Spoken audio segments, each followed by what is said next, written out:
حدیث شریف میں آتا ہے رسول اللہ صلی اللہ علیہ وسلم نے ارشاد فرمایا انما انا بشر، کہ میں بشر ہوں. اور آپ علیہ الصلاۃ والسلام نے فرمایا کہ میرے پاس دو لوگ آتے ہیں، بعض اوقات دو پارٹیاں، دو فریق آتے ہیں اپنا کوئی دعویٰ لے کر، اور ان میں سے ایک زبان کا بہت تیز ہوتا ہے.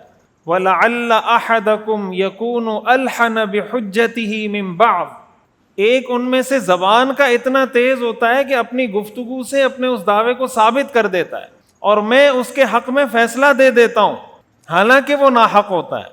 حضور علیہ الصلاۃ والسلام نے فرمایا کہ کبھی ایسا ہوتا ہے کہ دو لوگ آتے ہیں اور میرے سامنے ہر ایک اپنا دعویٰ رکھتا ہے، مثلا اس نے میرے پیسے دینے، وہ کہتا ہے نہیں میں نے نہیں دینے، لیکن ایک آدمی اتنا تیز ہے زبان کا، گفتگو کا، کہ وہ اپنی بات دلیل سے ثابت کر دیتا ہے، گواہ چاہیے گواہ لا کے پیش کر دیتا ہے، اور میں اس ظالم کے حق میں فیصلہ دے دیتا ہوں.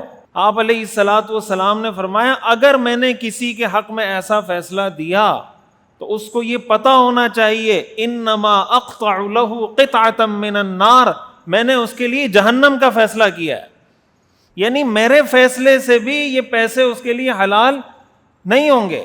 یہ نہیں کہ عدالت میں نے ثابت کر دیا. اللہ کے رسول فرما رہے ہیں اگر کوئی میری عدالت میں آ کر بھی اپنا دعویٰ ثابت کر دے لیکن اس کا ضمیر جانتا ہے کہ اس نے یہ بات جھوٹ بولی ہے، اور میں اس کے حق میں فیصلہ بھی دے دوں، کون؟ اللہ کے رسول فرما رہے ہیں میں اس کے حق میں فیصلہ بھی دے دوں، تب بھی میرے اس فیصلے سے یہ چیز اس کے لیے حلال نہیں ہوگی، اور میرے اس فیصلے کا نتیجہ یہ ہوگا کہ وہ جہنم میں جائے گا. تو قرآن کریم میں اللہ تعالیٰ یہ فرماتے ہیں کہ وَلَوْ عَلَىٰ أَنفُسِكُمْ، تمہیں اپنی ذات کے خلاف بھی کھڑا ہونا پڑے، کھڑے ہو جاؤ لیکن حق کی بات کرنا. اَوِ الْوَالِدَيْنِ، تمہیں اپنے والدین کے خلاف کھڑا ہونا پڑے. آپ کو پتا ہے کہ میرے والد کا اور میرے چچا کا جھگڑا ہے، میرے والد کا اور میرے چچا کا کسی معاملے میں اختلاف ہے. آپ کے والد صاحب کہہ رہے ہیں یہ زمین میری ہے، یہ دکان میری ہے، اور آپ کے چچا کہہ رہے ہیں نہیں یہ دکان آپ کی نہیں، یہ دکان میری ہے. اور آپ جانتے ہیں کہ آپ کے چچا سچ کہہ رہے ہیں اور آپ کے والد صاحب اس مقدمے میں غلط ہیں. ہمارا معاشرہ کیا کہتا ہے؟ معاشرہ کیا کہتا ہے کہ آپ نے کس کے ساتھ کھڑا ہونا ہے؟ چچا کے ساتھ یا والد کے ساتھ؟ بولیں معاشرہ کیا کہتا ہے؟ میرا خیال ہے آپ کا معاشرہ کہتا ہے کہ چچا کے ساتھ کھڑا ہونا چاہیے. ہمارا معاشرہ تو یہی کہتا ہے نا بھائی کس کے ساتھ کھڑے ہونا ہے؟ والد کے ساتھ. اور اگر والد کے ساتھ کھڑے نہ ہو تو معاشرہ اس کو تانا کیا دیتا ہے؟ کوئی کہے گا بے غیرت ہے، کوئی کہے گا فلانا ہے، کوئی کہے گا فلانا ہے، اس کو اپنے باپ کی پرواہ نہیں ہے. باپ کے مقابلے میں چچا کے ساتھ کھڑا ہو گیا. وہ چچا کے ساتھ نہیں، وہ اللہ کے ساتھ کھڑا ہوا ہے، وہ قرآن کے ساتھ کھڑا ہوا ہے، وہ اسلام کے ساتھ کھڑا ہوا ہے. بہت سی دفعہ گھروں میں یہ معاملات ہوتے ہیں، جو جوائنٹ فیملی سسٹم ہوتا ہے نا، مختلف کیسز ہوتے ہیں، مختلف سیناریوز ہوتے ہیں، لیکن ان میں سے بعض سیناریوز یا بعض کیسز ایسے بھی ہوتے ہیں کہ اگر بہو کا اور ساس کا مسئلہ چل رہا ہے اور آپ کو پتا ہے کہ بہو ٹھیک ہے اس معاملے میں اور ساس کی بات غلط ہے، تو شریعت یہ کہتی ہے کہ آپ نے بہو کے ساتھ کھڑا ہونا ہے، ساس کے ساتھ کھڑا ہینڈل آپ نے کیسے کرنا ہے وہ آپ کا مسئلہ ہے، سیاست آپ نے کیسے کرنی ہے وہ آپ کا مسئلہ ہے، لیکن دل سے آپ کے دل میں یہ بات ہونی چاہیے کہ اس موقع پر میری والدہ کا جو موقف ہے وہ غلط ہے، میری اہلیہ کا جو موقف ہے وہ ٹھیک ہے. یہی معاملہ عکس ہے. اگر کہیں پر بیوی کا موقف غلط ہے اور آپ کی والدہ کا موقف ٹھیک ہے تو محض اس وجہ سے کہ یہ میری بیوی ہے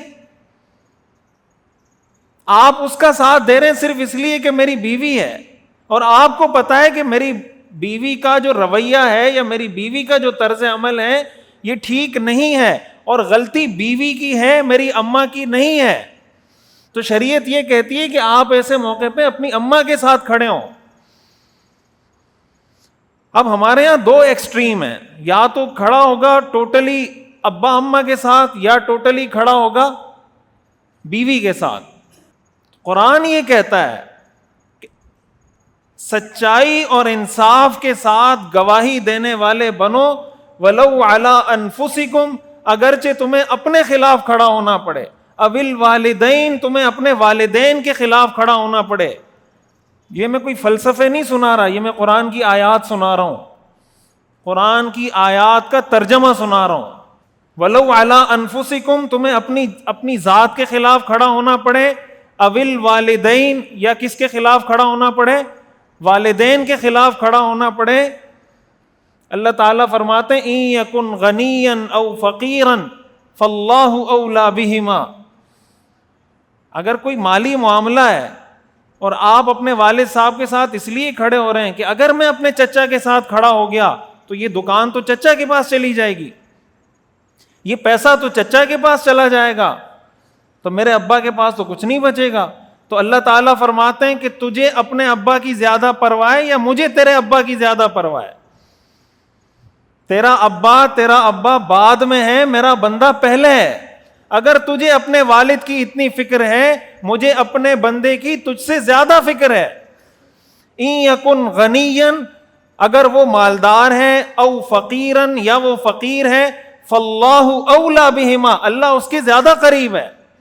قرآن کریم میں اللہ تعالیٰ نے ارشاد فرمایا وَلَا يَجْرِمَنَّكُمْ شَنَآنُ قَوْمٍ عَلَىٰ أَلَّا تَعْدِلُوا، کسی قوم کی دشمنی، کسی قوم کا بغض، کسی قوم سے نفرت تمہیں اس جرم پر آمادہ نہ کرے کہ تم ناانصافی شروع کر دو۔ اعدلوا، انصاف سے کام لو، هو اقرب للتقوی، یہ تقوی کے زیادہ قریب ہے۔